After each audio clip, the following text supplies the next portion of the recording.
నా వేదనందు నా గాయమందు నిన్ను చేరుకున్నా నా యేసయ్యా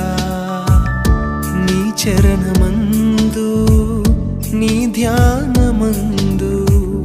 నిన్ను కోరుకున్నా నీ ప్రేమకై కరుణించినావు నన్ను పిలిచినావు గమనించినావు ఘనపరచినావు నీవేగ దేవా